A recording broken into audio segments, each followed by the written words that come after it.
I noticed an interesting credit that you had a credit as spiritual advisor on your dad's album, yeah? Yes. Yes. I didn't do a lot of mixing on that record, but I apparently gave some guidance. That's awesome. Yeah. It must make you feel good. It is. I get to work with my dad actually quite a bit, and Really? it's always a real pleasure. And your dad, of course, is Russ Kunkel, who's legendary drummer, producer. Again, has a resume that is just insane.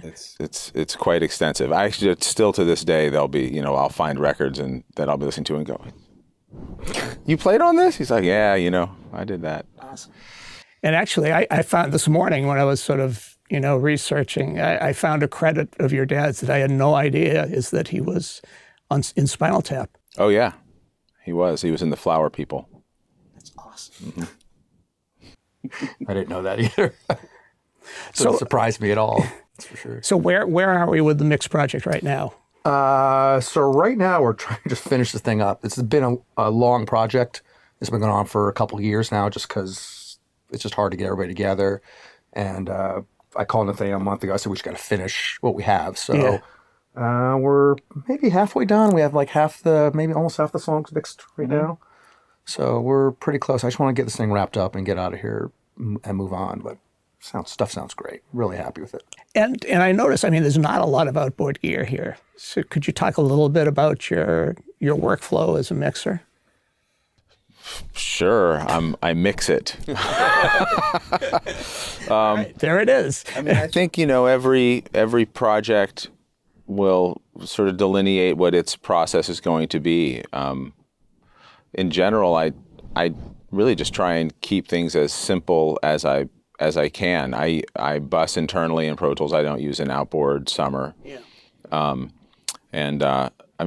think I really got into trying to figure out how to make Pro Tools work for me like that because I was doing so many large channel count, multi-channel stem prints, so it just wasn't a reality that I'd be able to do external summing on it. But my workflow is assign everything to a stereo bus, put a master fader on it, Awesome. route the stereo bus to a channel and print it. Do you feel that there was a point in time where it no longer became necessary to, for instance, take something out and sum it in the analog domain? I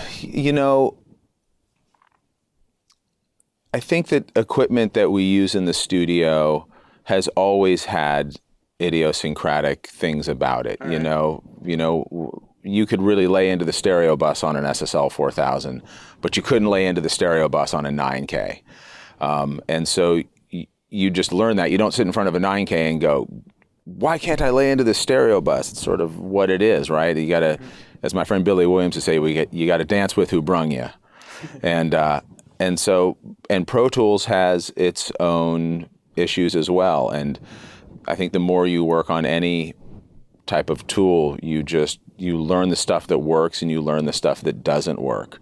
I think that, that's one of the reasons why I've started gravitating towards the UAD plugs, is because there's things that it will do that I can't get out of plugins in the native domain.